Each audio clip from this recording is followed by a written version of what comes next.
Hi, and welcome to TEMEKO. In this video, we will talk about another constraint commonly used in 2D mechanisms. We will study the translational joint, which physically constrains 2 degrees of freedom. Let's remember that in 2D mechanisms, we have a maximum of 3 degrees of freedom per body. The translational joint will allow only 1 degree of freedom. At the end of this video, we expect you to know how to write the mathematical expression of the constraints imposed by a translational joint. Remember what we did with the revolute joint? We transformed the physical movement into mathematical equations. If the translational joint constrains 2 degrees of freedom, then it is expected, or more strongly said, we are going to have 2 constraint equations.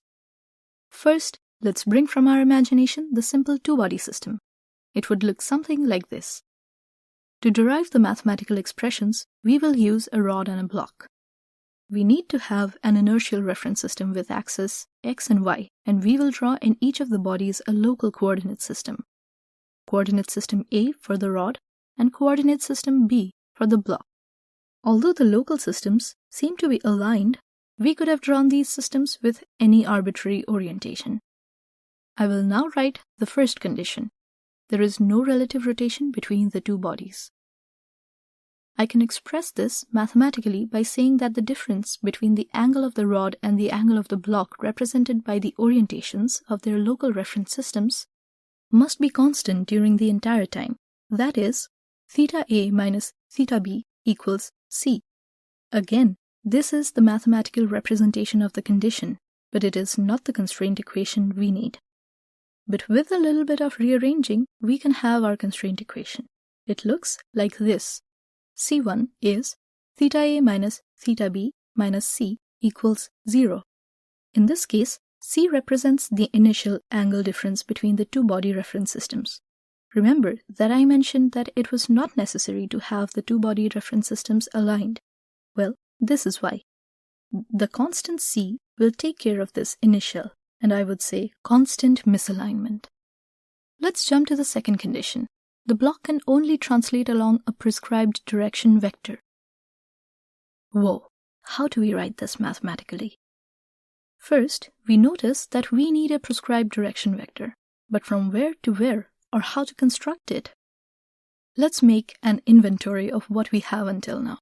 We have 1 inertial reference system and 2 bodies with their respective body reference systems, or local systems. Now this prescribed direction vector is aligned with a vector formed using the 2 origins of the body reference systems. In this case, a vector formed by the points O and P.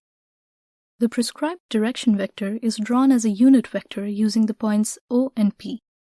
Let's call it KAB. Then the perpendicular vector, which forces the orientation of this prescribed direction to remain constant relative to both bodies using Q and P, will be called HB.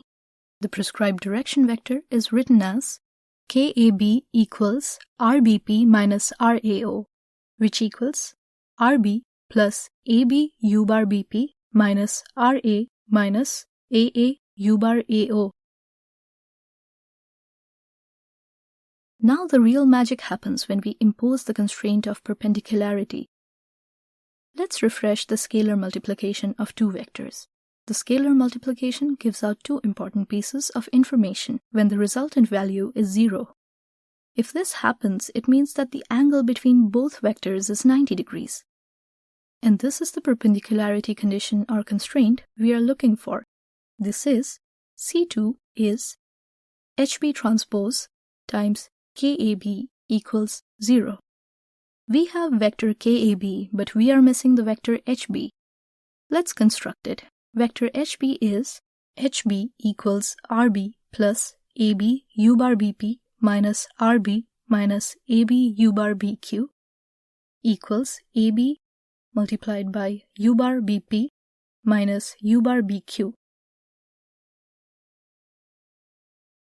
Choosing the origins of the body coordinate systems to form the direction vector, we have U bar X bar AO equals 0, U bar Y bar AO equals 0, U bar X bar BP equals 0, and U bar Y bar BP equals 0. Also, if we take the point Q to be in the y-axis of the block reference system, we will find that U bar X bar BQ equals 0. so it is wise to choose these points to work in our favor. Introducing these simplifications in the previous constraint equation, where we have the scalar multiplication of HV transpose and KAB, we get C2 is U bar Y bar BQ sin theta B times RXB minus RXA plus minus U bar Y bar BQ cos theta B times RYB minus RYA equals 0. There you go. In this lesson, we derive the mathematical expressions for the constraint equations of a translational joint. We demonstrated how a translational joint imposes two constraints in the relative movement between two bodies, leaving only one degree of freedom, a translation along a prescribed direction vector. This is where this joint gets its name from. I hope you like it. Thanks for watching and have a nice day.